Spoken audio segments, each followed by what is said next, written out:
ప్రేమగల తండ్రి, నీకు వందనాలు, స్తోత్రాలు. మరి యొక్క రాత్రివేళ తండ్రి, మరి ఈరోజు మేము ఆదికాండం 9వ అధ్యాయాన్ని మేము ధ్యానించుకోబోతుండగా, వినగలిగిన చెవులను, గ్రహించగలిగిన మనసును మాకు దయచేయండి. మీ ఆత్మ సహాయమును మాకు అనుగ్రహించమని మా ప్రభు రక్షకుని యేసుక్రీస్తు నామములో అడిగి ప్రార్థిస్తున్నాము తండ్రి, ఆమేన్.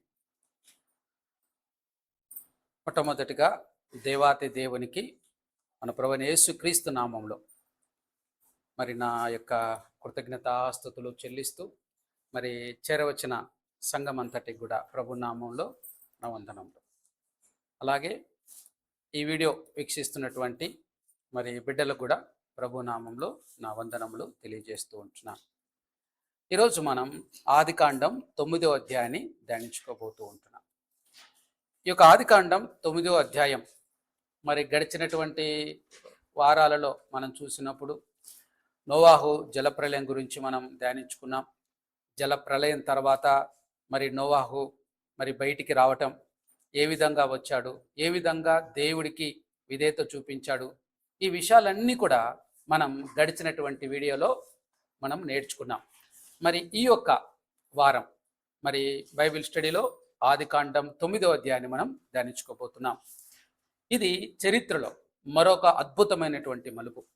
ఎందుకంటే జలప్రలయం తర్వాత దేవుడు మానవ జాతికి ఇచ్చిన కొత్త ఆరంభం, నూతన నిబంధన మరియు ఒక గొప్ప హెచ్చరిక ఈ అధ్యాయంలో ఉన్నాయి. ఈ అధ్యాయమును 3 భాగాలుగా విభజించి ధ్యానిద్దాం. మొదటి భాగం 1 నుంచి 7 వచనాలు. దీంట్లో దేవుని ఆశీర్వాద గురించి, నూతన నియమాల గురించి ఉంటాయి. అలాగే 8 నుండి 17 వచనాలు రెండో భాగంగా దేవుని శాశ్వత నిబంధన, మరి ఇంద్రధనుస్తో దేవుని యొక్క శాశ్వత నిబంధన ఎలా చేశాడో మనం నేర్చుకుంటాం.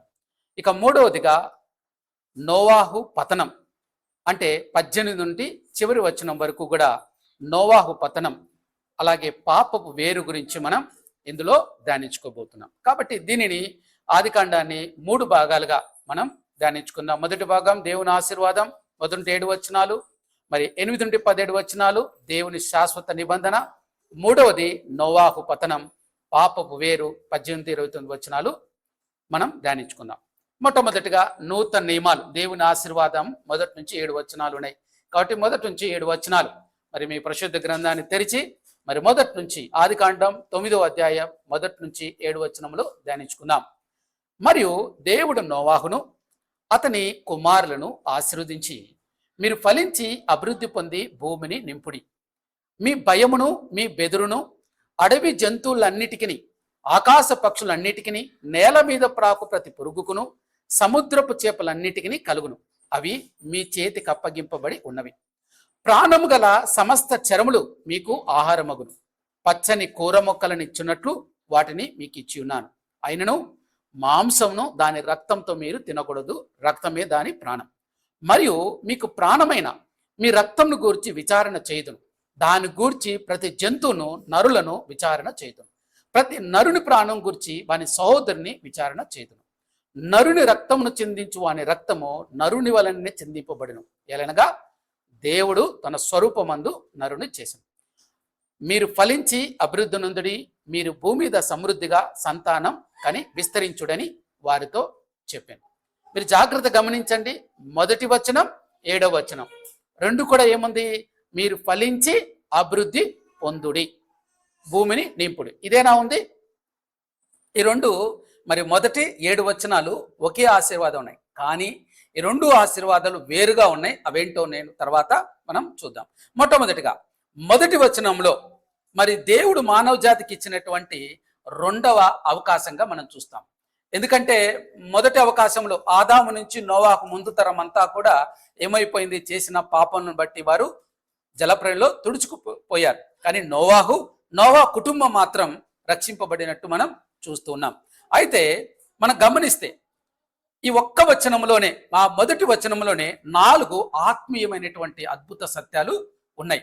మొట్టమొదటిగా మనం చూస్తే తీర్పు తర్వాత, జలప్రలయంతో తీర్పు తీర్చాడు దేవుడు ఆ సమయానికి. ఆ తీర్పు తర్వాత మొట్టమొదటి ఆశీర్వాదాన్ని మనం ఆ మాటలో చూస్తాం. జలప్రలయం లాంటి భయంకరమైన ఉగ్రత ముగిసిన తర్వాత పాత లోకం అంతా ఏమైపోయింది? నాశనం అయిపోయింది. దాని తర్వాత దేవుడు కొత్త లోకంలో అడుగుపెట్టిన మనిషితో మాట్లాడిన మొదటి మాట ఏంటి అంటే ఆశీర్వాదం. ఒక హెచ్చరికను, కఠినమైన చట్టాలు కాకుండా, లేకపోతే శాపం కాకుండా దేవుడు ఆశీర్వాదం పలికాడు. మొట్టమొదటిగా ఆశీర్వాదం పలికాడు. అక్కడ శాపం పలకలేదు, హెచ్చరికను పలకలేదు, కఠిన చట్టాలు నియమాలు పలకలేదు, కానీ పలికింది ఏంటి? ఆశీర్వాదం.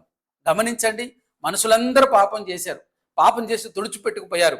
అయినా దేవుడు ఒక నియమం ఇవ్వట్లేదు, ఒక చట్టం ఇవ్వట్లేదు, కానీ ఆశీర్వాదం ఇస్తున్నాడు. అంటే దేవుని యొక్క అసలైన స్వభావం మనిషిని శిక్షించడం కాదు, కానీ మనిషిని ఆశీర్వదించటమే అనేటువంటిది మనం ఇక్కడ ఆయన యొక్క స్వభావాన్ని అర్థం చేసుకోవాలి.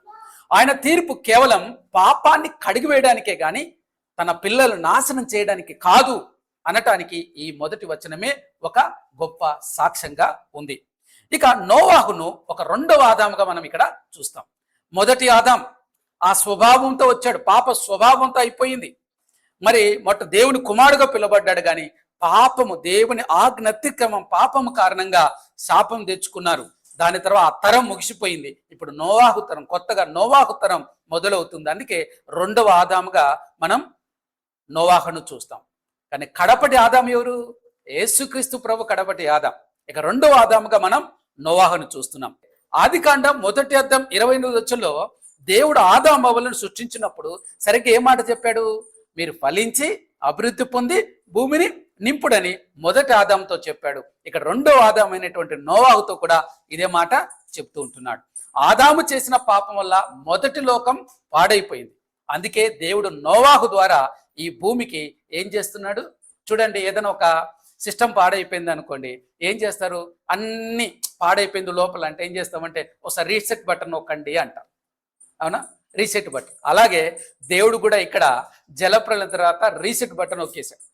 తిరిగి మరి నోవాహు ఇప్పుడు నూతన సృష్టికి ఒక రెండవ ఆదాం లాంటి వాడు. ఎందుకు? మొదటి సృష్టి అంతా జలప్రలయంతో వెళ్ళిపోయింది. ఇక్కడ చూస్తే నూతన సృష్టి, జలప్రలయం తర్వాత నూతన సృష్టిగా ఉంది అనమాట. అంటే ఏంటి? జలప్రలయం తర్వాత నీళ్ళన్నీ ఇంకిపోయినాయి, ఇప్పుడు మళ్ళీ చిగురించడాలు ఇవన్నీ కూడా జరుగుతూ ఉన్నాయి. కాబట్టి ఆదాము కోల్పోయిన ఆశీర్వాదాన్ని దేవుడు ఇప్పుడు నోవాహు ద్వారా మానవ జాతికి తిరిగి ఇస్తున్నాడు. అక్కడ కోల్పోయారు, తిరిగి దేవుడు ఇప్పుడు గుర్తుపెట్టుకోవాలి. ఇందులో దేవుని యొక్క మనస్తత్వాన్ని మనం అర్థం చేసుకోవాలి. మనిషి పాపం చేశాడు కదా అని ఆశీర్వాదాన్ని తీసేయలేదు. ఆదాము అవ్వలకి ఇచ్చిన ఆశీర్వాదాన్ని తీసేయలేదు. నోవాకు మళ్ళీ అదే ఆశీర్వాదాన్ని పలుకుతున్నాడు. అంటే దీని అర్థం ఏంటి? దేవుడు భూమిని సృష్టించినప్పుడు అది తన మహిమతోనూ తన ఆరాధించే మనసుతో నిండి ఉండాలని కోరుకున్నాడు. మనుషులు ఎంతగా పాపం చేసినా దేవుడు సృష్టి ఆరంభంలో అనుకున్న తన ఉద్దేశాన్ని ఎప్పటికీ విడిచిపెట్టడు. ఒక్కసారి మాట ఇస్తే మాట విడవని దేవుడు ఖచ్చితంగా నెరవేర్చి తీరుస్తాడు. వారి జీవితాలు అవ్వలేదంటే వారి సంతాన జీవితాలైనా సరే ఖచ్చితంగా దేవుడు నెరవేరుస్తాడు. లోకమంతా నాశనమైనా సరే తన భక్తుడైన నోవాహు ద్వారా దేవుడు తన ప్రణాళికను మళ్ళీ యథావిధిగా కొనసాగించాడు. ఇక్కడ చూడండి, ఆశీర్వాదం కొనసాగించడానికి నోవాహు నిలబడ్డాడు, అవునా? ఇక్కడ గమనిస్తే దేవుడు ఎవరో ఒకరి ద్వారా తిరిగి ఆ యొక్క వాగ్దానాన్ని నెరవేరుస్తున్నాడు.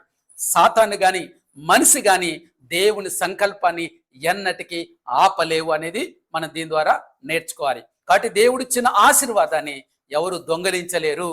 దేవుడు ఆశీర్వాదాన్ని దానిని తీసివేయడు, కానీ దాన్ని కొనసాగిస్తాడు. ఆ తరం కాకపోతే నెక్స్ట్ తరానికైనా అది కొనసాగుతుంది, ఆశీర్వాదం ఉంటుంది. ఎందుకంటే దేవుని వాక్యం సెలవిస్తుంది, మనిషి దేవునికి ఇష్టడుగా జీవిస్తే, మరి దేవునికి ఇష్టానుసారంగా వాక్యానుసారంగా జీవిస్తే ఎన్ని తరాలు జీవిస్తానన్నాడు? 1000 తరాల ఆశీర్వాదం ఉంటుంది అన్నాడు. శాపం 4 తరాలు ఉంటుంది అన్నాడు. కాబట్టి ఆ విషయాన్ని ఇక్కడ మనం చూడొచ్చు అనమాట. అలాగే ఇక్కడ మనం గమనిస్తే మనం నోవాహును అతని కుమారును ఆశీర్వదించిన రాయబడింది. మీరు చూడండి, మొదటి వచనంలో ఏముంది? నోవాహును అతని కుమారును ఆశీర్వదించని ఉందా అని ఉంది కదా. అంటే దేవుడు అక్కడ మనం గమనిస్తే దేవుడు ఎవరిని ఆశీర్వదించాడు? ఆదామును ఆశీర్వదించాడు, అవునా? ఇక్కడ మాత్రం దేవుడు కేవలం నోవాహును మాత్రమే కాకుండా అతని ద్వారా రేపటి భవిష్యత్తు నిర్మించబోయే షేము, హాము, యాపేతులను కూడా ఆశీర్వదించినట్టు మనం ఇక్కడ చూస్తూ ఉన్నాం. అంటే దేవుని దీవెన ఎప్పుడు ఒక వ్యక్తితో ఆగిపోదు. తండ్రికి ఉన్న భక్తిని బట్టి ఆశీర్వాదం అతని తరాలకు ప్రవహిస్తుంది. అంటే మనం ఇక్కడ ఏం గుర్తుపెట్టుకోవాలి? తల్లిదండ్రులుగా నేను ఎప్పుడు చెప్తుంటాను, తల్లిదండ్రులుగా పిల్లలకు మనం ఇచ్చే గొప్ప ఆస్తి ఏంటంటే మనం దేవుని ఎడల జీవించే బ్రతుకే. దేవుని యందు ఎంత భయభక్తులతో జీవిస్తావో అదే ఆశీర్వాదము పిల్లలకు వెళుతుంది. అదే మనం ఇచ్చే గొప్ప ఆస్తి అనేది గుర్తుపెట్టుకోవాలి. ఇక 2 నుంచి 6 వచనాలు మనం గమనిస్తే ఒక కొత్త రాజ్యాంగాన్ని దేవుడు ఇచ్చినట్టు చూస్తాం. ఒక రాజ్యంలో ఒక రాజ్యాంగాన్ని ఇచ్చినట్టు మనం చూస్తాం. ఎలా అంటే జలప్రళయానికి ముందు లోకం ఎలా ఉంది? బలత్కారముతో నిండిపోయి నాశనమైంది. కాబట్టి ఈ కొత్త లోకంలో మళ్ళీ ఆ పరిస్థితి రాకుండా దేవుడు ఖచ్చితమైన సరికొత్త నియమాలను ఏర్పాటు చేశాడు. ఏంటివి అనేనంటే 2వ వచనం చూస్తే దేవుడు నోవాహుతో ఏమన్నాడు? మీ భయమును మీ బెదురును అడవి జంతువులన్నిటికీ కలుగును అన్నాడు. మీ భయమును కలుగును అన్నాడు. చూడండి, ఏదెను తోటలో ఆదాము జంతువుల మధ్య ఎలాంటి భయం లేకుండా తిరిగాడు. అవునా? ఎలాంటి భయం లేదు, కలిసి ఉన్నారు. జంతువులు కూడా మనిషికి లోబడి ఉండేవి. జంతువులు మనిషికి లోబడి ఉండేవి. కానీ జలప్రళయం తర్వాత వాతావరణం మారిపోయింది. కారణం ఏంటి? దేవుడు మనిషికి జంతువులకు ఆహారంగా ఇవ్వబోతున్నాడు. అంతేనా? గమనించండి, మొట్టమొదటిగా దేవుడు మనిషిని సృష్టించినప్పుడు శాకాహారి మాత్రమే, మాంసాహారిగా దేవుడు సృష్టించలేదు. ఆదామవ్వలు కేవలం పండ్లు అక్కడ వాటినే పండ్లు తినేవారు. కానీ ఇక్కడ మనం గమనిస్తే, ఇక్కడ ఈ యొక్క 2వ ఆదాముగా మనం గమనిస్తే ఇక్కడ ఏమి ఇస్తున్నాడు?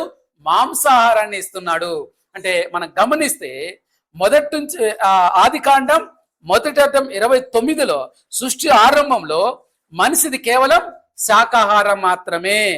కానీ ఇక్కడ మాత్రం జలప్రళయం తర్వాత భూమి వాతావరణంలో వచ్చిన మార్పుల వల్ల, నేల సారం తగ్గడం వల్ల మనిషి శరీరానికి ఎక్కువ ప్రోటీన్, బలం అవసరమయ్యింది. ఎందుకు మాంసాహారంగా ఇచ్చాడు? అధిక ప్రోటీన్ కావాలి. అది అక్కడ నేల సారం లేదు కాబట్టి మనిషికి బలము కావాలని అంటే మరి ఏం చేశాడు? మాంసాహారాన్ని అనుమతించాడు. అందుకే దేవుడు మొదటిసారికి ఇక్కడ మాంసం తినటానికి అనుమతించాడు. అయితే ఒక కఠినమైన షరతు కూడా పెట్టాడు. మాంసాహారాన్ని తినమన్నాడు, కానీ ఏ నియమం పెట్టాడు? మాంసం తినవచ్చు, కానీ మాంసమును దాని ప్రాణంతో అనగా దాని రక్తంతో మీరు తినకూడదు అన్నాడు. గుర్తుపెట్టుకోండి, ప్రాణముతో అంటే ఇక్కడ రక్తముతో తినకూడదని దేవుడు ఆజ్ఞాపించాడు.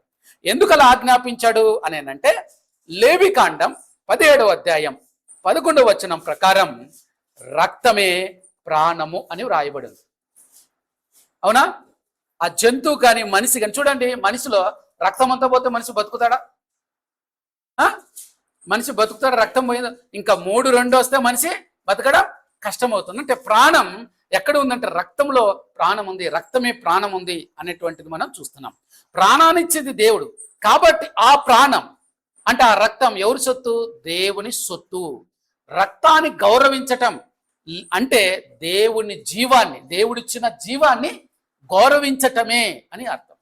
పాప పరిహారం కోసం బలిపీఠ మీద చిందించబడాల్సిన ఆ రక్తాన్ని మనిషి ఎంత పవిత్రంగా చూడాలో. ఎందుకు? ఇది దేని గురించి ఆ నియమం పెడుతున్నాడు? రక్తమే ప్రాణం, రక్తమే ప్రాణం, రక్తం తినకూడదు, రక్తం ఎందుకు చెప్తున్నాడు ఈ మాట? ఎందుకంటే భవిష్యత్తులో రాబోయే యేసుక్రీస్తు ప్రభు రక్తం ఎంత అమూల్యమైనదో దేవుడు ఇక్కడ ముందుగానే నోవాకు నేర్పుతున్నాడు. ముందుగానే నేర్పుతున్నాడు రక్తం విలువ, రక్తం ఎంత విలువైనది ఇక్కడ నేర్పుతూ ఉంటున్నాడు. అంతేకాకుండా మానవ ప్రాణానికి విలువను కూడా ఇక్కడ చెప్తూ ఉంటున్నాడు. 5-6 వచనాలు చూస్తే నరుని రక్తమును చిందించు వాని రక్తము నరుని వలనే చిందింపబడను, ఏలైనగా దేవుడు తన స్వరూపమందు నరుని చేసెను. ఇప్పుడు మనం ఎవరి పోలిక చొప్పున సృష్టించబడ్డాం? దేవుని స్వరూపమందు సృష్టించబడ్డాం. అంటే ఏంటి? ఇప్పుడు మనుషులందరం మనం అందరం కూడా స్వరూపము అంటే పైనున్న ఈ శరీర ముఖము ఇవి కాదు. స్వరూపం అంటే లక్షణాలు, ఆయన లక్షణాలతో దేవుడు సృష్టించాడు. అంటే మనలో పుట్టగానే తల్లి యొక్క ప్రేమ, తండ్రి యొక్క ప్రేమ ఇవన్నీ కూడా ఎలా వస్తున్నాయి? మనుషులు ప్రేమించడం కానీ ఇవన్నీ ఎలా వస్తున్నాయి? దేవుని స్వరూపం, దేవుని స్వరూపంలో ఉన్నాం. అంటే మనం ఇతరులను ప్రేమించడం అనేది మనలో లక్షణం, అది దేవుడు మనలో పెట్టిన లక్షణం. అందుకనే ఆ లక్షణాన్ని పోగొట్టుకోకూడదు అనేది దేవుని ఉద్దేశం. జలప్రాణికి ముందు కయ్యను తన తమ్ముడైన హేబేలును చంపినప్పుడు దేవుడు కయ్యను ప్రాణం తీశాడా? కయ్యను చంపాడా? దేవుడు చంపలేదు. గమనించారా? ఫలితంగా ఏం చేశాడు? దేవుని కనికరాన్ని లోకం ఏం చేసింది? చులకన చేసేసింది. ఒకవేళ ఆ రోజే ఆ కఠినమైన శిక్షే కయ్యనుకు వేసి చంపేస్తే భయం ఉండేదేమో. కానీ దేవుని యొక్క కరుణ, దేవుని కనికరం, ప్రేమ ఎంత గొప్పదంటే కయ్యనుకు దేవుడు అవకాశం ఇచ్చాడు. కయ్యనుకు దేవుడు అవకాశం ఇచ్చాడు. హంతకుడిని కూడా దేవుడు అవకాశం ఇచ్చాడు. ఈరోజు మనం బయట చూస్తాం, ఎన్నో సాక్ష్యాలు వింటున్నప్పుడు అనేక మంది కూడా నరహంతకులు మారుతున్నారు, దొంగలు మారుతున్నారు, వ్యభిచారులు మారుతున్నారు. కారణం ఏంటి తెలుసా? ఆయన గొప్ప కనికరమును బట్టి. ఏ మతాలలో అయినా సరే, ఎక్కడైనా సరే హంతకులు మారినట్టు కానీ, వ్యభిచారులు మారినట్టు కానీ ఉందా? బైబిల్ పట్టుకున్న ఏ హంతకుడైనా సరే, ఏ వ్యభిచారైనా సరే మారిపోతాడు. ఎందుకంటే ఇందులో ఏముంది? దేవుని కనికరం ఉంది, దేవుని వాత్సల్యత ఉంది, దేవుని యొక్క ప్రేమ ఉంది. కాబట్టి ఎవరైనా సరే ఒక మనిషిని హత్య చేస్తే, ఒక మనిషిని తిడితే దాని శిక్ష ఖచ్చితంగా ఆ వ్యక్తికి ఉంటుంది. అంటే ఎవరైతే చేశారో ఆ తప్పు వారికి ఉంటుంది. అంటే ఏమంటున్నాడు? ఒక మనిషిని హత్య చేస్తే మరణ శిక్షే అని తీర్పిచ్చాడు. ఎందుకు? మనిషి దేవుని స్వరూపంలో సృష్టించబడ్డాడు. ఒక మనిషిని చంపడం అంటే దేవుని ప్రతిమను నాశనం చేయడం. అంటే ఎవరిని చంపినట్టు? ఇండైరెక్ట్ గా దేవుణ్ణే మీదికే కత్తి దూసినట్టు అని అర్థం. ఒక మనిషి జోలికి పోవడం అంటే. అంతేందుకు యేసుక్రీస్తు ప్రభు ఏం చెప్పారు? ఒక మనిషిని చంపితేనే నరహంతకుడు కాదట. ఒక మనిషినంట వేస్ట్ ఫెలోని తిట్టినా కూడా హత్యతో సమానం. అదే ఉందా బైబిల్లో? వ్యర్థుడా అన్నా కూడా నరహంతకునితో సమానం అంటున్నాడు ప్రభు. ఈ లెక్కన మనం చూడండి, ఎవరిని అంటున్నాం? వేస్ట్ ఫెలో అని ఒక మనిషిని అంటే దాని అర్థం ఎవరిని అన్నట్టు? దేవుని ఎదురుగా తిట్టినట్టే. ఒక మనిషిని తిడుతున్నావంటే దేవుని తిట్టినట్టే. ఎందుకంటే ఆ మనిషి కూడా దేవుని స్వరూపంలో ఉన్నాడు. ఈ సత్యం గ్రహించలేకపోతాం. అందుకనే చూడండి, మన మీదకి తెలియకుండా శాపాలు ఎందుకు వస్తున్నాయి? దీని గురించి ఒక సండే వాక్యమే చెప్పాను. ఒక సండే పూర్తిగా దీని గురించి చెప్పాను. ఒక మనిషిని ద్వేషించడం అన్నా, ఒక మనిషిని తిట్టడం అన్నా తెలియకుండానే ఈ పాపాలు చేస్తున్నాం. ఇవి శాపాలుగా మారిపోతున్నాయి. దీనివల్ల ఆశీర్వాదాలు పోగొట్టుకుంటున్నాం. చాలా మంది తెలియట్లేదు. గమనించండి, మనం యూదా పత్రికలో చూస్తాం 9వ వచనం. అయితే ప్రధాన దూతైన మిఖాయేలు అపవాదితో వాదించుచు మోసే యొక్క శరీరం గురించి తరికించినప్పుడు దూషించి తీర్పు తీర్చ తెగింపక అన్నాడు. తీర్పు తీర్చ తెగింపక ఏమనంట? ప్రభు నిన్ను గద్దించునుగాక అన్నాడు. అంతేనా అన్నాడు? అంతే, డైరెక్ట్ అనలేదు. కానీ సాతానునే మిఖాయేలు తీర్పు తెగింపలేదంట. మరి మనం ఏం చేస్తున్నాం? ఈజీగా ఒక మనిషిని తీర్పు తీర్చేస్తున్నాం, ఒక మనిషిని ఈజీగా మాట్లాడుతున్నాం.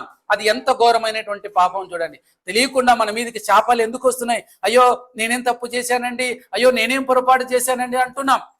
నిజంగా మనం ఏం పొరపాటు చేశామో, ఏం తప్పిదం చేశామో మనకే ఒక్కసారి వాక్యం విన్నవాడికి, శ్రద్ధగా వాక్యం ధ్యానించిన వాడికి నిజంగా తన దోషం ఏంటో, తన పొరపాటు ఏమిటో, తన తప్పిదం ఏంటో ఈజీగా అర్థమవుతుంది.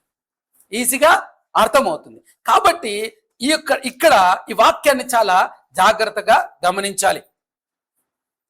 ఇక మొదటి మరియు 7వ వచనాన్ని మనం గమనించినప్పుడు రెండింటిలోనూ ఉన్నటువంటి మాట ఏంటి?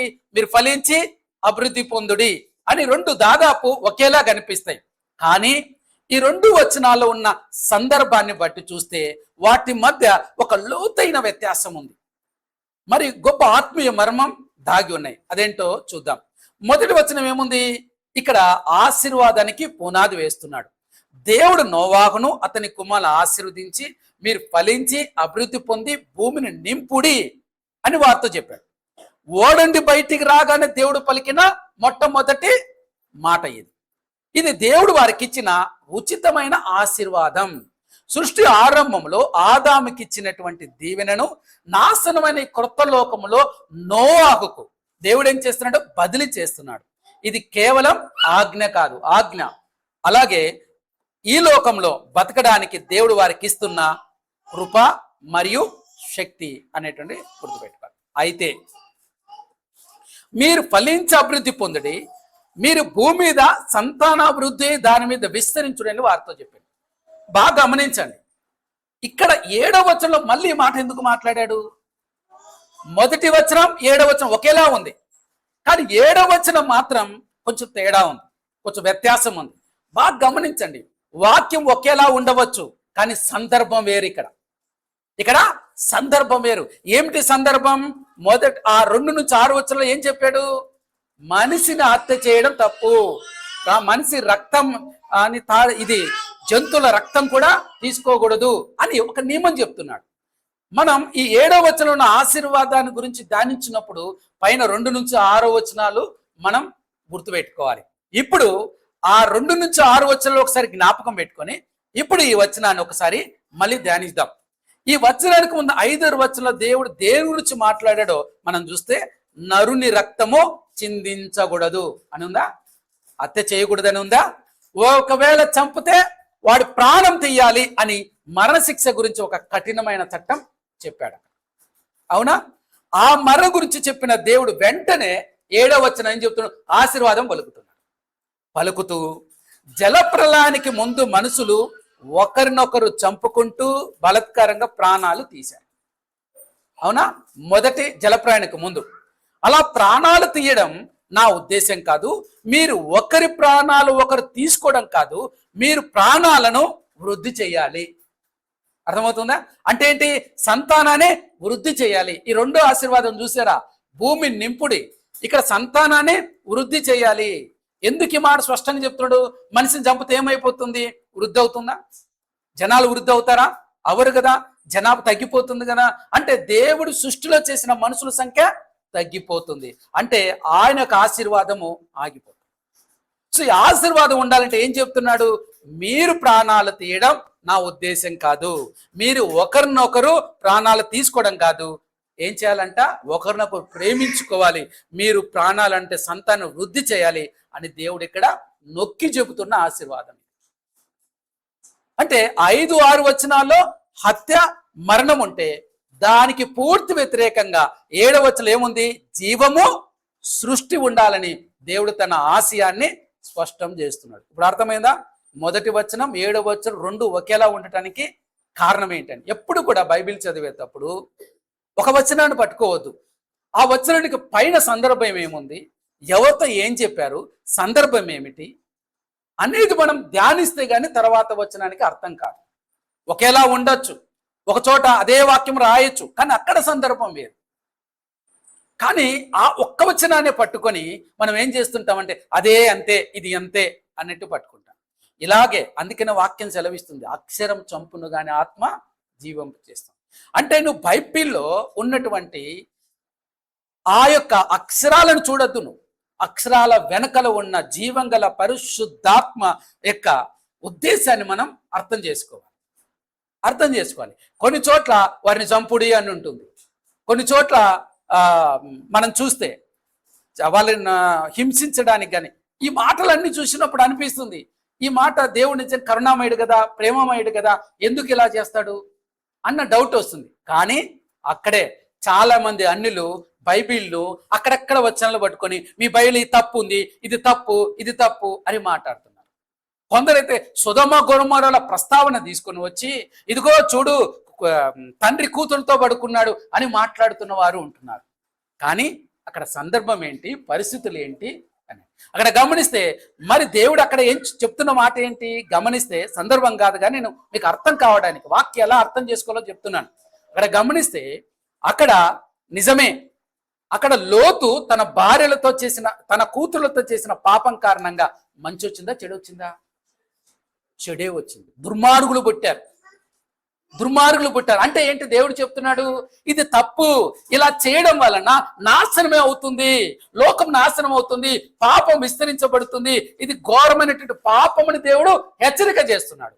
కానీ అన్యులు ఆ ఒక్కదాన్ని పట్టుకొని ఏం మాట్లాడుతున్నారు? బైబిల్ అంతా తప్పు ఉందని మాట్లాడుతున్నారు. జ్ఞానం లేని అజ్ఞాలు వాక్యం జలవిస్తుంది, మూర్ఖులతో వాదించటం వేస్ట్.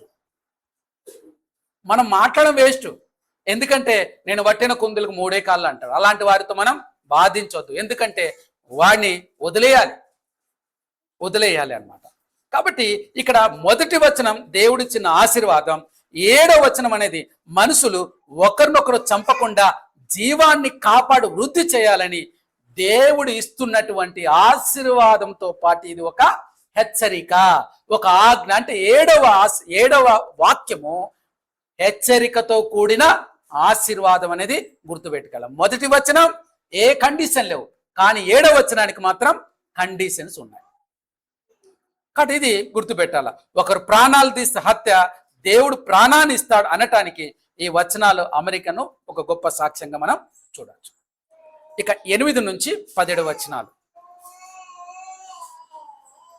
మరియు దేవుడు నోవాహు అతని కుమారులతో, ఇదిగో నేను మీతోనూ మీ తదనంతరం మీ సంతానముతోనూ మీతో కూడానున్న ప్రతి జీవితోనూ, పక్షులేమి పశువులేమి మీతో కూడా సమస్తమైన భూ జంతువులేమి ఓడల నుండి బయటికి వచ్చిన సమస్త భూ జంతువులతోనూ నా నిబంధన స్థిరపరచుచున్నాను.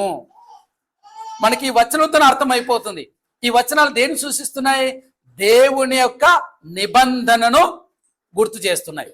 నేను మీతో నా నిబంధన స్థిరపరచుదును. ఏంటది? సమస్త శరీరులు ప్రవాహ జలముల వలన ఇకన లయపరచబడరు, భూమి నాశనం చేయటికి ఇకను జల ప్రవాహం కలగదని పలికెను. మరియు దేవుడు నాకును మీకును మీతో కూడిన సమస్త జీవరాశులకు మధ్య నేను తరతరములకు ఏర్పరచుచున్న నిబంధనకు గుర్తు ఇదే. ఏమంట? నిబంధన గుర్తు ఏంటంటున్నాడు అక్కడ? మేఘంలో నా ధనుసును ఉంచి తిని, అది నాకును భూమినికి మధ్య నిబంధనకు గుర్తుగా ఉండును. ఏంటి ఈ ధనుసు చూస్తున్నాం? దీని గురించి వివరంగా చెప్తాను. భూమిపైకి నేను మేఘమును రప్పించినప్పుడు ఆ ధనుసు మేఘంలో కనపడును. అప్పుడు నాకును మీకును సమస్త జీవరాశులకు మధ్యనున్న నా నిబంధనను జ్ఞాపకం చేసుకున్న గనక సమస్త శరీరులను నాశనం చేయుటకు అలాగూ ప్రవాహముగా నీళ్లు రావు. ఆ ధనుసు మేఘముల నుండును. నేను దాన్ని చూచి దేవునికిని భూమి మీద ఉన్న సమస్త శరీరులో ప్రాణంగల ప్రతి దానికిని మధ్యనున్న నిత్య నిబంధనను జ్ఞాపకము చేసుకొందునెను. మరియు దేవుడు నాకును భూమి మీద ఉన్న సమస్త శరీరులకు మధ్య నేను స్థిరపరిచిన నిబంధన గుర్తు ఇదే అని నోవాహుతో చెప్పాను. కాబట్టి ఈ యొక్క 8 నుంచి 17 వచనాలు దేని గురించి చెప్తున్నాయి? మొదటి నుంచి 7 వచనాలు ఆశీర్వాదం గురించి చెప్తున్నాయి. ఈ 2 నుంచి మరి 8 నుంచి 17 వచనాలు రెండవ మనం విషయాన్ని గమనిస్తే ఏం గుర్తు చేస్తుంది? దేవుని యొక్క నిబంధన, మనుషులతో దేవుడు చేసిన నిబంధనను గుర్తు చేస్తుంది. ఆ నిబంధన గుర్తుగా ఏముందంటున్నాడు? ఇంద్రధనుసు ఉంటుంది అంటున్నాడు. అది ఎక్కడ ఉంటుంది అంటాడు? మేఘంలో ఉంటుంది అంటాడు. ఈ విషయాలన్నీ ఏంటి? దీని విషయాలన్నీ కూడా ఇంకొంచెం క్లుప్తంగా ఇంకొంచెం మనం నేర్చుకుందాం. చూడండి 8వ వచనం పైకి చదవడానికి ఎలా ఉంది చూడండి. 8వ వచనం ఒక్కటి చదవండి, ఏముంది చూడండి. అంతే ఉంది కదా. దేవుడు నోవాహుతోనూ అతని కుమారులతోనూ. ఎంత చిన్న వాక్యం కదా ఇది. దేవుడు నోవాహుతోనూ అతనితో ఉన్న అతని కుమారులతోనూ మాట్లాడాడు. ఇంగ్లీష్లో అయితే 8, 9, 10 వచనాలు కూడా 3 సపరేట్గా ఉంటాయి. తెలుగులో అయితే 8 నుంచి 10 వచనాలు కలిపి ఉన్నాయన్నమాట. చూడండి బైబిల్లో ఏ ఒక్క పదమైనా సరే వదిలిపెట్టకూడదు. కొన్ని పదాలు ఉంటాయి. అయినా, అయినను, కానీ, అయితే, మరియు. అంటే ఏంటి? ముందు సంఘటనను తర్వాత సంఘటనను కలిపేటటువంటి పదాలు ఇవి. అంటే ఆ పదం ఆ పదంలో ఆ ఒక్క పదమే, కానీ అందులో చాలా గూఢార్థాలు ఉంటాయి. అయినను అనే మాట ఎందుకు వాడుతున్నాడు అంటే దానికి ముందు ఏదో ఉంది. కాబట్టి వచనాలు ఎప్పుడు కూడా మనం చదువుతూ ఉన్నప్పుడు మరి బైబిల్ చూస్తుంటారు.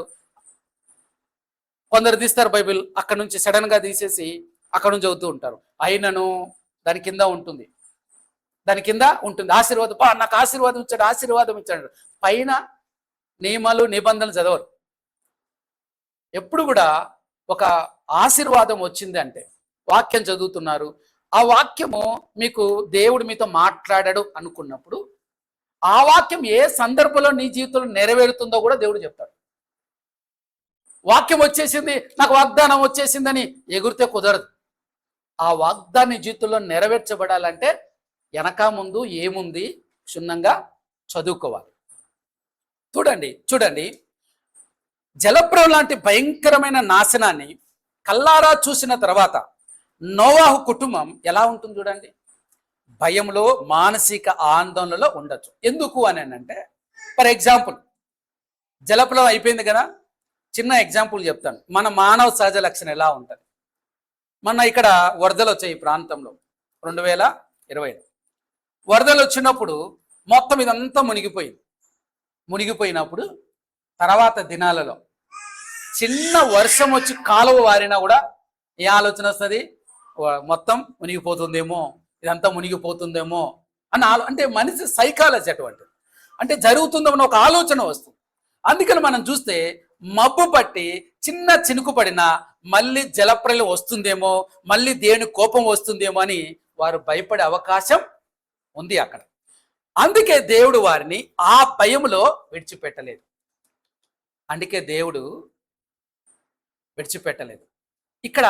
ఇక్కడ కూడా వరదలు వచ్చాయి. వరదలు వచ్చిన తర్వాత ఇదంతా జరిగిన తర్వాత మేము ఒకటే ప్రార్థన చేశాం, ప్రభువా వరదలు వచ్చాయి, ఇదంతా మునిగిపోతుంది. ఇలాంటి పరిస్థితిలో మమ్మల్ని అంత దూరం నుంచి తీసుకొచ్చి ఇక్కడ సంఘం పెట్టు, నేను ఇక్కడ విస్తరింపజేస్తాను, సంఘాన్ని వృద్ధి చేస్తానని నువ్వు చెప్పావు. కానీ పరిస్థితి చూస్తే ఇక్కడ ఎప్పుడు చిన్న వర్షం పడేది మునిగిపోయేలా ఉంది, ప్రభా మమ్మల్ని తీసుకొచ్చావు కదా అని అన్నప్పుడు ప్రార్థన చేసినాం. ప్రార్థన చేసిన తర్వాత ఉపవాసాలు ఉండి దాని గురించి ప్రార్థన చేసిన దేవుని సన్నిధిలో మొరపెట్టాం. దేవుడు ఏం చేశాడు, దీనికి శాశ్వతమైన పరిష్కారాన్ని తీసుకొని వచ్చాడు. అసలుకు ఆ వాటరు ఆ యొక్క ఇదంతా ఎందుకు మునిగిపోయిందో దానికి కారణాలు ఏంటో వెతికి దానికి శాశ్వత పరిష్కారం ఏం చేశారంటే, ఏ వాటర్ ఇటు పక్క రాకుండా దాన్ని పూర్తిగా మళ్లించేసి దాన్ని అటుపక్క ఒక పెద్దది నాలా వేసేసి దాన్ని తరలించేశారు. అర్థమవుతుందా? అంటే మనం గుర్తుపెట్టుకోండి, మనం దేవుడు ఒక మాట ఇచ్చాడు అని అంటే అన్నీ ఆయన చూసుకుంటాడు. అది వస్తుందేమో, ఇది వస్తుందేమో. అబ్రహాం గారిని దేవుడు పిలిచినప్పుడు ఎలా వచ్చాడు, అన్నీ వదిలేసుకొని వచ్చేసాడు. పిలిచాడు దేవుడు, వచ్చేసాడు.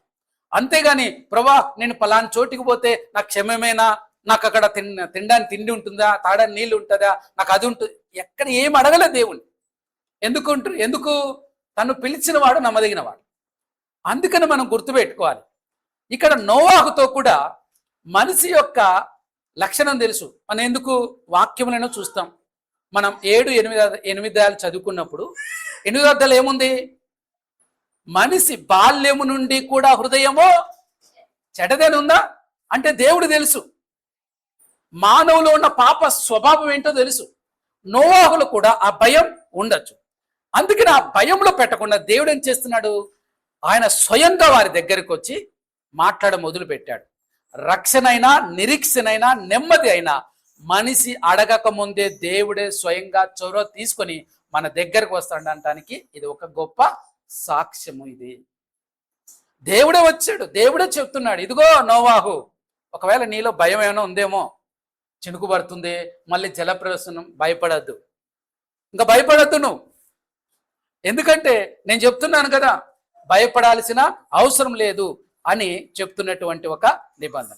అంతేకాకుండా మనం చూస్తే ఒక మార్పును చూడండి. జలప్రయాణికి ముందు 6వ అధ్యాయంలో దేవుడు ఎవరితో మాట్లాడాడు, కేవలం నోవాహుతో మాత్రమే మాట్లాడాడు.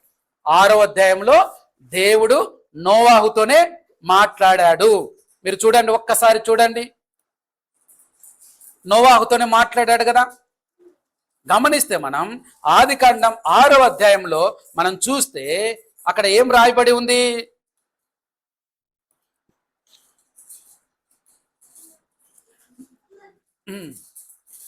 దేవుడు నోవాహుతో అన్నాడా, అవునా? 13వ వచనం చూడండి, దేవుడు నోవాహుతో అన్నాడా? తర్వాత వచ్చిన పక్కన పెట్టండి, ఎవరితో మాట్లాడుతూ, నోవాహుతో మాత్రమే ఇక్కడ మాట్లాడుతున్నాడు. కానీ ఇక్కడ మనం గమనిస్తే ఇప్పుడు నోవాహుతోనూ అతని కుమారులైన షేము, హాము, యాపేతులతో కూడా మాట్లాడుతూ ఉన్నట్టు చూస్తాం. అంటే దీని అర్థం ఏంటి? పాత లోకానికి నోవాహు నాయకుడు, కానీ రాబోయే కొత్త లోకానికి ఈ ముగ్గురు కుమారులే మూల పురుషులు కాబోతున్నారు. దేవుడు కేవలం ఒక తరం గురించి ఆలోచించడు. ఆయన ప్రణాళిక ఎప్పుడు తరతరాలకు ముడి ఉంటుంది. అందుకే నేను ఒక మాట చెప్తూ ఉంటాను, మీరు రక్షింపబడి వచ్చారు. ఎస్పెషలీ అన్యుల నుంచి చెప్తాను.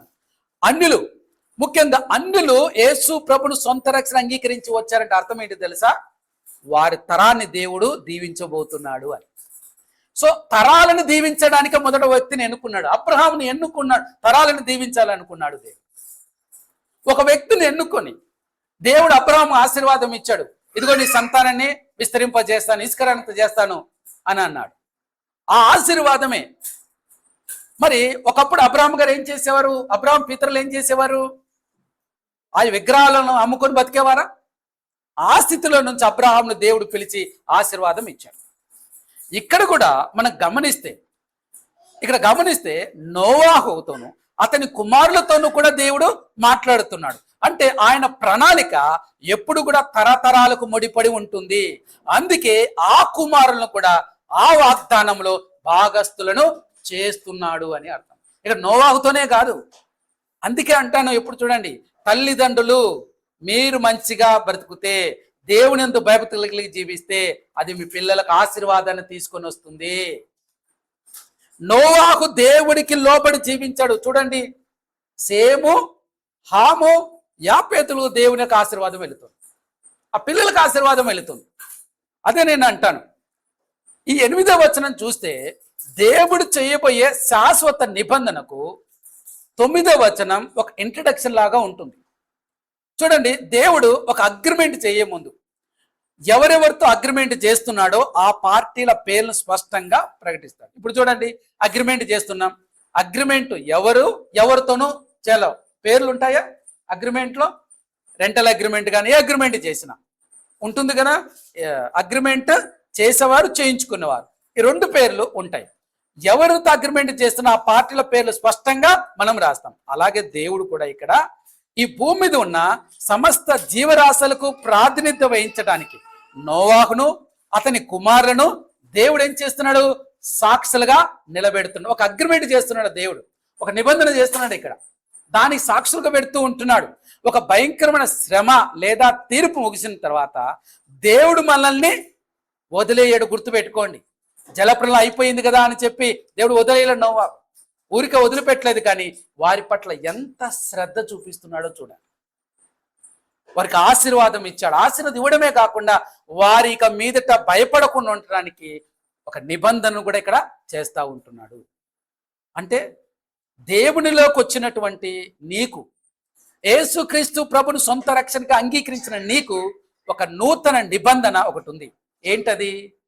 రోమిలికి రాసిన పత్రిక 8వ అధ్యాయం 1వ వచనం, క్రీస్తు యేసందున్న వారికి ఏ శిక్షా విధి లేదు, ఏ శాపము ఉండదు. శాపం అనేది మనిషి మీదకి పని చెయ్యదు. అది ఒక నిబంధన. అందుకే దాన్ని నూతన నిబంధన అన్నారు. అక్కడ ఏంటి? పాత నిబంధనలో కండిషన్ ఉంది, నువ్వు మంచి పనులు చేస్తే నువ్వు ఆశీర్వదింపబడతావు. కానీ కొత్త నిబంధనలో ఏంటుంది తెలుసా? యువర్ ఎ బ్లెస్డ్ పర్సన్, దానికి తగ్గట్టు జీవించు. రివర్స్ అన్నమాట. నువ్వు మంచి పనులు చేస్తే దీవించబడతావు. ఇక్కడ ఆల్రెడీ యేసుక్రీస్తు ప్రభువులకు వచ్చావు, యువర్ ఎ బ్లెస్డ్ పర్సన్. కాబట్టి ఆ బ్లెస్డ్ పర్సన్ తగినట్టుగా నువ్వు జీవించు అని అర్థం. అంటే బ్లెస్డ్ పర్సన్ అంటే ఏంటి? ఆల్రెడీ పాపాలను దేవుడు క్షమించేశాడు. ఇంకా నా పాపలు క్షమించబడవా అని ఆలోచించాల్సిన అవసరం లేదు. క్రీస్తులోకి వచ్చావా, నీ పాపములన్నీ కూడా క్షమించేశాడు దేవుడు. నువ్వు బాప్తిసం తీసుకున్నావు, రక్షణలోకి వచ్చావు అంటే అర్థం ఏంటి? ఇక నీ మీదట పాపము ఏలుబడి చెయ్యదు. అది గుర్తుపెట్టుకోవాలి. కాబట్టి ఆయన ఇక్కడ గమనిస్తే నోవాహు అతని కుమారులతో ఆయనే స్వయంగా దగ్గరికి వచ్చి మాట్లాడుతున్నాడు. అలాగే మనతో కూడా వాక్యం ద్వారా దేవుడు నిత్యము మాట్లాడుతూనే ఉంటాడు. యేసుక్రీస్తు సొంత అంగీకరించావనుకో, వాక్యం చదువుతూ ఉంటే ఆ వాక్యం ద్వారా దేవుని స్వరాన్ని వింటూ ఉంటావు. ఎందుకు? నీలో ఉన్న పరిశుద్ధాత్ముడు ఏం చేస్తుంటాడు? ఆ వాక్యం గుండా తన స్వరాన్ని వినిపిస్తూ ఉంటాడు. ఇదే గుర్తు అన్నమాట. అక్కడ అక్కడ జలప్రళయం అయిపోయిన తర్వాత నోవాహుతోను కుమారులతో మాట్లాడినట్టు ఈరోజు నీతోను నాతోను దేవుని కుమారులుగా పిలువబడుతున్న మనతోను కూడా వాక్యం ద్వారా దేవుడు నిత్యము మాట్లాడుతూ ఉంటున్నాడు. అంతేకాకుండా ఇక్కడ ఏం చేస్తున్నాడు? నోవాహు వాళ్ళ పిల్లలతో వారి యొక్క భవిష్యత్తు గురించి భరోసా ఇస్తున్నాడు. మీరు భయపడాల్సిన అవసరం లేదు, జలప్రళయనిక రాదు, మిమ్మల్ని దీవించాను అని. యేసుక్రీస్తు ప్రభును సొంత అంగీకరించిన వారికి కూడా భవిష్యత్తు గురించి భరోసా ఉంది అని ఏమన్నాడు? నా యొద్దకు రండి, మీకు విశ్రాంతి కలుగుతుంది, నెమ్మది కలుగుతుంది, సమాధానం కలుగుతుందని దేవుడు చెప్తూ ఉంటున్నాడు. ఎప్పుడు కూడా నేను మొదటి రోజు చెప్పాను, బైబిల్ చదువుతూ ఉంటున్నప్పుడు ప్రతి వాక్యం వచనంలోనూ యేసు ప్రభు అదృశ్య రూపంలో ఉంటాడు. ఆయనను దృష్టిలో పెట్టుకొని వాక్యం చదువుతూ ఉండాలి. ఈ యొక్క నోవాహు గురించిన సంఘటన అంతా కూడా దేనికి గుర్తు, దేనికి సాదృశ్యం ఉంది? రెండో రాకడకు సాదృశ్యంగా ఉంది. రెండో రాక సాదృశ్యంగా ఉంది. ఎలా ఉంటుంది మొత్తం మళ్ళొక్కసారి మీరు వినండి. 6, 7, 8 అధ్యాయాల్లో నోవా గురించి సంఘటనలో మరొక్కసారి వినండి. జలప్రళయ గురించి ఆ పడవ దేనికి సాదృశ్యంగా ఉంది, ఆ కిటికీ దేనికి సాదృశ్యంగా ఉంది, ఆ యొక్క పొడవు ఎడల్పులు దేనికి సాదృశ్యంగా ఉన్నాయి, అన్నీ కూడా చాలా స్పష్టంగా చెప్పడం జరిగింది. ఇక 9, 10 వచనాలు మనం గమనిస్తే ఇక్కడ ఇదిగో నేను మీతోనూ మీ తదంతరం మీ సంతానముతోను మీతో కూడా ఉన్న ప్రతి జీవితోను, అనగా మీతో కూడా ఉన్న పక్షులతోనూ పశువులతోనూ భూ జంతువులన్నిటితోనూ ఓడల నుండి బయటకు వచ్చిన సమస్త భూ జంతువులతోనూ నా నిబంధన స్థిరపరుచుచున్నాను. మనిషికి కాదు, జంతువులతో కూడా నిబంధన చేస్తుంటున్నాను. ఏంటది? ఇక్కడ చూడండి, ఇదిగో నేను అని చెబుతూ మీతోనూ మీ తదంతరంతోనూ మీ సంతానంతోనూ చెప్తూ, ఇక్కడ చూడండి 9వ వచనం, దేవుడు స్వంత పూచికత్తితో ఇదిగో నేనే అంటున్నాడు.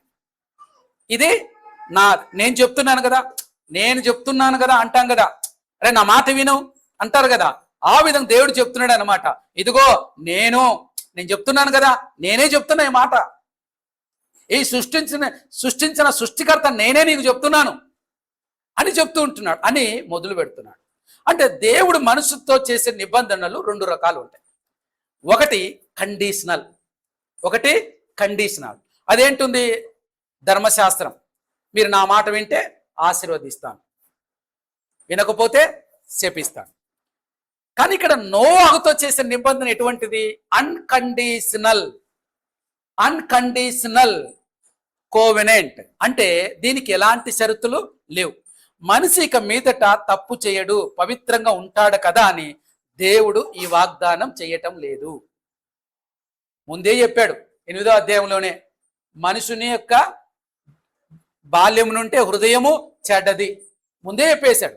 అలాంటప్పుడు కండిషన్స్ పెడతాడా? కండిషన్ పెడితే దక్కించుకోలేరని తెలుసు, అంటే అన్కండిషన్ చెప్తున్నాడు. మనిషి ఎన్ని తప్పులు చేసినా సరే నేను మాత్రం ఇక జలప్రళయంతో నాశనం చేయనని దేవుడు తనంతట తానుగా ఇస్తున్న ఏకపక్షమైన కృప ఇది. ఆయన ఏకపక్షంగా ఇస్తున్నటువంటి కృప, దేవుని కృప ఇక్కడ కనపడుతుంది. కృప అంటే ఏంటి? కండిషన్ లేని బ్లెస్సింగ్ కృప. ఈరోజు మనం చూడండి, యేసుక్రీస్తు ప్రభును సొంతరకు అంగీకరించామంటే మనం అందులో ఏమైనా చేసామా? మనం ఏమి చేయకుండానే దేవుని బ్లెస్సింగ్ వస్తుంది, నిత్య జీవం. ఏ విధంగా వస్తుంది? యేసు ప్రభును సొంతగా అంగీకరించాం అంతే. మనం ఏమైనా క్రియలు చేయలేదు అక్కడ. హృదయం ముందు విశ్వాసం ఉంచాడు, నోటితో పలుకుతున్నాం అంతే అన్నమాట.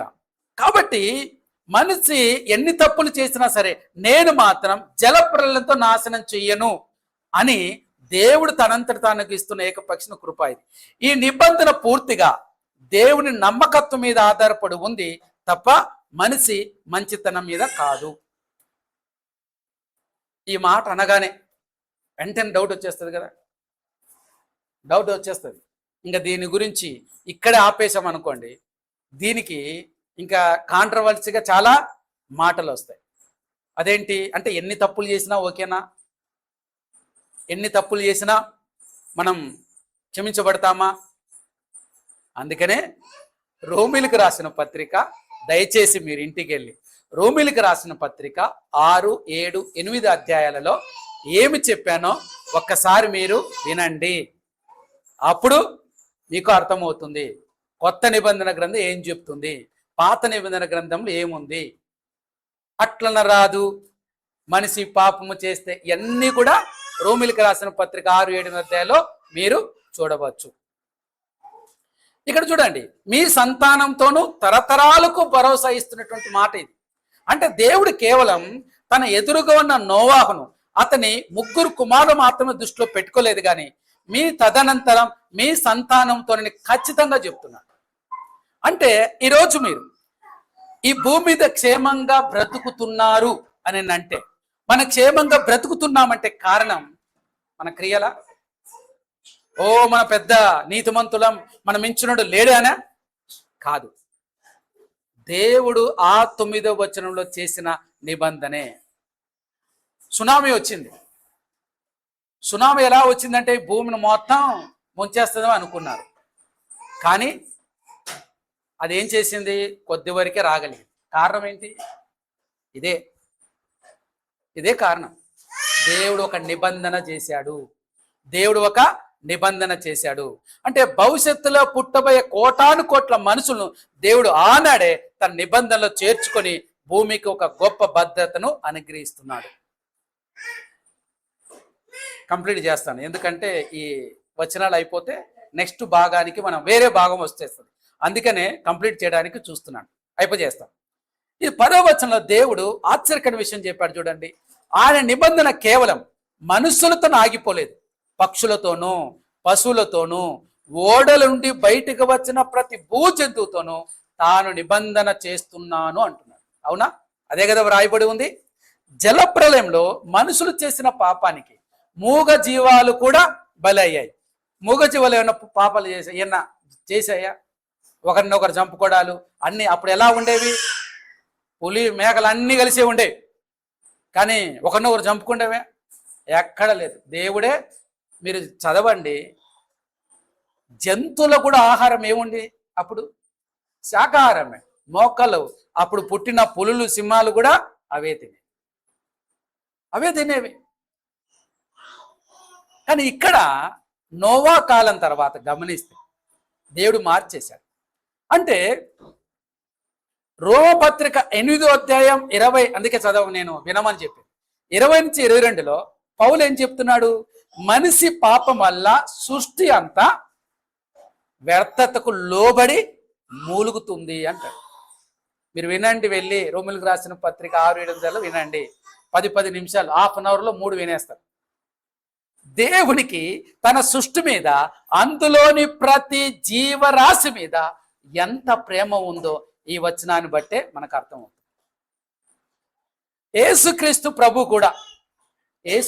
ప్రభు కూడా ఒక మాట అంటారు, 2 పిచ్చుకలు ఒక కాసుకు అమ్మబడును కదా, అయినను మీ తండ్రి సెలవు లేక వాటిలో ఒకటైనను నేలపడదు అని మత్తయి సువార్త 10:29లో అన్నాడు.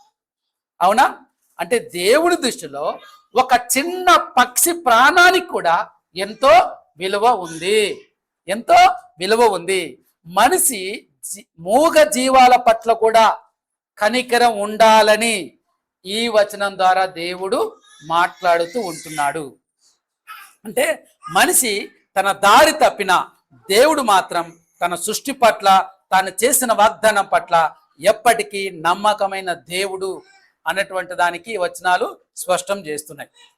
ఇక్కడ మనం గమనిస్తే 11వ వచనాన్ని గమనిస్తే దేవుడు నవ్వుతూ అంటున్నాడు, సమస్త శరీరంలో ఇక జలప్రలయం నాశనం కారు, భూమి నాశనం చేయుటకు ఇకను జలప్రలయం కలగదని ఒక శాశ్వతమైన వాగ్దానాన్ని చేస్తున్నాడు. చూడండి, మనిషి పాప స్వభావం మారదని దేవుడికి తెలుసు. 8వ అధ్యాయంలో ఉంటుంది మాట, మానవ స్వభావం మొదటి నుంచి చెడ్డది అని దేవుడు చెప్పాడు. అయినా సరే కేవలం కేవలం తన కృపను బట్టే దేవుడు అన్కండిషనల్ గా చెప్తుంటున్నాడు. ఇక రాదయ్యా, మీరు ఎన్నైనా పాపాలు చేయని, జలప్రలయం రానే రాదు, నేను నిబంధన చేస్తున్నాను అన్న. అర్థం చేసుకోవాలి ఇక్కడ. అంటే దేవుడు ఎంత కనికరం గలవాడు. ఇక్కడ గమనిస్తే ఇంద్రధనుసు వెనక ఉన్నటువంటి గొప్ప ఆత్మీయ మర్మం ఇక్కడ చెప్తుంటున్నాడు 12:13లో. దేవుడు తన వాగ్దానానికి ముద్రగా ఏం చెప్తుంటున్నాడు? ఆకాశంలో ఏం పెడుతున్నాడు? ధనస్సును ఉంచాడు. ధనస్సు అంటే ఇంద్రధనస్సు, రెయిన్బో ఉంచాడు. దీన్ని జాగ్రత్త వినండి. ఇందులో ఈ అధ్యాయంలో చాలా కీలకమైన భాగానికి, అందుకే ఇక్కడ నేను దీన్ని కంప్లీట్ చేస్తాను అంటున్నా. 3 అద్భుతమైన ఆత్మీయ సత్యాలు ఉన్నాయి. మొట్టమొదటిగా చూడండి, హెబ్రూ భాషలో ఈ ధనస్సు అనే దానికి వాడిన పదం ఏంటంటే కేసెత్. ఏంటది? కేసెత్. దీని అసలైన అర్థం ఏంటి అని అంటే విల్లు. ఏంటంటే విల్లు. అదే యుద్ధములో బాణాలు ప్రయోగించేటటువంటి ఆయుధం. ఎలా ఉంటుంది అది కదా? మన ఇంద్రధనుస్సు ఎలా కనపడుతుంది? కానీ ఫ్లైట్లో వెళ్ళి చూస్తే రౌండ్ కనపడుతుంది, మామూలుగా చూస్తే అర్ధచంద్రాకారం కనపడుతుంది. దేవుడు జలప్రయంలో తన తీర్పు అనే బాణాలను ప్రయోగించాడు. బాగా వినండి. దేవుడు జలప్రయంలో తన తీర్పు అనే బాణాలు ప్రయోగించాడు. కానీ ఇప్పుడు ఆ విల్లును ఆకాశంలో తగిలించేశాడు. దాని అర్థం ఏంటంటే ఆకాశంలో తగిలించేశాడు. అంటే దేవుడు భూమి మీద పాపుల పైన వేయాల్సిన తన ఉగ్రత బాణాలను ఆపివేశాడు. అందుకే మనిషికి ఎంత ఘోర పాపం చేసినా దేవుడు మౌనంగా ఎందుకుంటున్నాడు? ఆడికి అవకాశం ఇస్తున్నాడు. మారతాడని. ఆడికి మారే అవకాశం భూమి మీదే. ఈ భూమి దాడితే లేదు, ఇంకా భూమి దాడితే ఇక లేదు. అంతేకాకుండా మనం ఆకాశంలో ఇంద్రధనుస్సును గమనిస్తే ఆ విల్లు ఎలా ఉంటుంది? విల్లు ఇలా ఉంటుంది. అంటే దేనికి గురి పెట్టినట్టు ఉంటుంది? ఆకాశాన్ని గురిపెట్టి ఉంటుంది, భూమిపైకి గురిపెట్టి ఉండదు. అంటే పరలోకం వైపు గురిపెట్టి ఉంటుంది. దీని అర్థం ఏంటంటే బాగా వినండి, భవిష్యత్తులో దేవుడు పాప మీద తీర్చే ఉగ్రత బాణాలను మనుషుల మీద కాకుండా తన వైపు, అనగా కల్వరి శిలువలో తన కుమారుడైన యేసుక్రీస్తు మీదే వేస్తాడు అనటానికి ఒక అద్భుతమైన ప్రవచనాత్మక గుర్తు ఇది. అర్థమవుతుందా? ఇది విల్లు. దాని అర్థం ఏంటంటే నా తీర్పు అంతా కూడా భూమి మీద పెట్టలేదు. ఎవరి మీద పెట్టాను? నా కుమారుడైన యేసుక్రీస్తు మీద నేను ఈ లోక పాప భారం అంతా కూడా ఆయన మీద పెడుతున్నాను. తీర్పు ఎలా తీరుస్తున్నంటే ఆయన మీద పెడుతున్నాను అని చెప్తూ ఉంటాను. అంటే ఇంద్రధనుసు ఏర్పడాలి అంటే మీరు మామూలుగా భౌతికంగా ఇంద్రధనుసు ఏర్పడాలి అని అంటే చూడండి, ఇంద్రధనుసు ఏర్పడాలి అంటే 2 వాతావరణాలు కలిసి ఉండాలి. అవునా? చిన్నప్పుడు చూస్తూ ఉంటారు. ఇంద్రధనుసు ఏ సందర్భాల్లో వస్తుంది? రెయిన్బో, ఎండా ఉండాలి, వా. అవునా? చూడండి, బాగా వినండి. ఇక్కడ గమనిస్తే ఒక నల్లని మేఘం అంటే వర్షపాతం, వర్షము లేదా తుఫాను ఉండాలి. రెండవది సూర్యరశ్మి ఉండాలి, అంటే వెలుగు ఉండాలి. బాగా వినండి, ఒక నల్లటి మేఘం, రెండోది సూర్యరశ్మి ఉండాలి. అంటే వర్షం ఉండాలి, సూర్యునిది ఉండాలి. ఈ 2 ఉన్నప్పుడు ఇంద్రధనుసు కనిపిస్తుంది. బైబిల్లో నల్లని మేఘం దేనికి గుర్తు అంటే దేవుని తీర్పుకు గుర్తు. దీనికి రిఫరెన్స్ ఏంటి అంటే జెఫన్యా గ్రంథం 1వ అధ్యాయం 15వ వచనం. ఆ దినము ఉగ్రత దినము, శ్రమయు ఉపద్రవమును మహానాశనమును కమ్ము దినము, అంధకారమును గాఢాంధకారమును కమ్ము దినమును, మేఘములను గాఢాంధకారము కమ్ము దినము. అంటే దేవుని తీర్పుకు గుర్తుగా ఏముంటుంది? మేఘము, గాఢాంధకారం, నల్లని మేఘం కనబడుతుంది. మేఘం నల్లంగా అవుతుందని అర్థం. యోవేలు గ్రంథం యెహోవా దినం వచ్చుచున్నది, అది అంధకారమును గాఢాంధకారమును కమ్ము దినము, మేఘములను కారు మేఘములను కమ్ము దినం. అంటే నల్లటి మేఘాలు దేనికి సాదృశ్యం అని అంటే దేవుని తీర్పుకు సాదృశ్యంగా ఉంది. చూడండి ఎంత అద్భుతమేంటి గుర్తు. చూడండి, సూర్యుని వెలుగు దేవుని కృపకు సాదృశ్యం. దేవుని కృపకు సూర్యుని వెలుగు సాదృశ్యం. దేవుని తీర్పైన మేఘం, దేవుని కృపైన వెలుగు కలిసినప్పుడే మనకు రక్షణ అనే ఇంద్రధనస్సు కనిపిస్తుంది. ఇది దీని యొక్క అర్థం. అంటే మనం గమనిస్తే దేవుడు భూమిపైకి మేఘమును రప్పించినప్పుడు ఆ ధనస్సు మేఘములో కనపడును, అప్పుడు నా నిబంధనను జ్ఞాపకం చేసుకుందునని చెప్తున్నాడు. దేవుడు ఏమైనా మర్చిపోతాడా? నేను జ్ఞాపకం చేసుకుంటా అంటున్నాడు అంటే మర్చిపోతాడానే? అది కాదు అర్థం. మేఘాలు అంటే శ్రమలు, భయాలు, కష్టాలు కమ్ముకున్నప్పుడు మనుషులు భయపడకుండా దేవుని వాగ్దానాన్ని చూడటానికి ఆయన పెట్టిన ఒక ధైర్యమే ఈ ధనస్సు. భయం కలిగిందా, శ్రమ కలిగిందా, ఇవి వచ్చినప్పుడు చూడండి మీరు భయంతో ఉంటారు, ఆందోళనతో ఉంటారు, ఏమవుతుందో ఏమో అంటారు. సడన్ గా దేవుని సేవకుడు కానీ వాక్యం ద్వారా కానీ మీకు ఒక వాక్యం మీ దగ్గరకు వచ్చింది అనుకోండి, మీ ఎలా ఉంటుంది పరిస్థితి? భయంలో ఉంటారు. మీకు ధైర్యవచనం వచ్చింది, భయపడకము, ఇదిగో నీకు నేను తోడే ఉన్నానా అని అనుకోండి, ఎలా ఉంటుంది? మనకు చాలా ధైర్యం కలుగుతుంది కదా, ధైర్యం కలుగుతుంది కదా. అలాగే ఇక్కడ నోవాకు కూడా ధైర్యం కలగటానికే అక్కడ ధనస్సును పెట్టాడు. ఈరోజు మనకు ధైర్యం ఎలా కలుగుతుందంటే దేవుని వాక్యాన్ని బట్టి, వాగ్దానాలను బట్టి మనకు ధైర్యము. నేను చూస్తున్నాను, మీరు కూడా చూడండి, నా మాట ఎప్పటికీ నిలబడుతుందని ధనస్సును చూపిస్తున్నట్టే దేవుని వాక్యం మనతో ఏం చెప్తుందంటే, ఇదిగో నేను మీకు తోడే ఉన్నాను, మీరు భయపడద్దు, ఇదిగో క్రీస్తును అంగీకరించిన వారికి నిత్య జీవం తప్పకుండా ఇస్తాను అని దేవుడు వాగ్దానం చేసినట్టుగా ధనస్సు మనకు జ్ఞాపకం చేస్తుంది. పాత నిబంధనలో అబ్రహాముతో చేసే నిబంధన సున్నతి గుర్తుగా ఉంటే, మోసేతో చేసే నిబంధనకు సబ్బాతు గుర్తుగా ఉంది. ఇవన్నీ కూడా ఒక జాతికి లేదా ఒక సమూహానికి మాత్రమే పరిమితం. కానీ నోవాహుతో చేసిన నిబంధనకు ఆకాశంలో ఏర్పడే ఇంద్రధనుసు ముద్రగా ఉంది. ఇది కేవలం ఒక దేశానికో మతానికో చెందిన కాదు, ఆకాశం కింద ఉన్న సమస్త మానవాళికి, సమస్త సృష్టికి దేవుడు ఇస్తున్నటువంటి యూనివర్సల్ ఉచిత రక్షణకు, ప్రేమకు ఇది శాశ్వతమైన గుర్తు. ఆకాశంలో ఇంద్రధను కనిపించిన ప్రతిసారి అది కేవలం ప్రకృతి సౌందర్యం మాత్రమే కాదు, దేవుడు తన ఉగ్రతను ఆపి మన పట్ల చూపిస్తున్న అనంతమైన కృపకు, శిలువ త్యాగానికి ఒక సజీవమైన సాక్ష్యం ఆ యొక్క ఇంద్రధనస్సు. ఇది ఆదికాండం 9వ అధ్యాయం 1 నుంచి 17 వచనాల్లో దేవుడు మనతో మాట్లాడినటువంటి విషయాలు.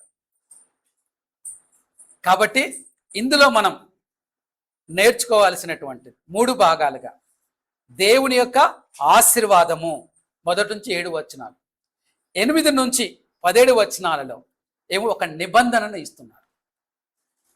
ఒకటి ఆశీర్వాదం, రెండోది నిబంధన ఇస్తుంది. నిబంధన అన్కండిషనల్ గా ఉంది.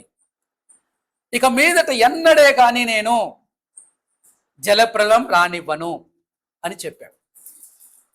అన్కండిషనల్ అంటే అక్కడ ఏం చెప్తున్నాడు? దేవుని కృపను చాలా స్పష్టంగా బయలుపరుస్తున్నాడు.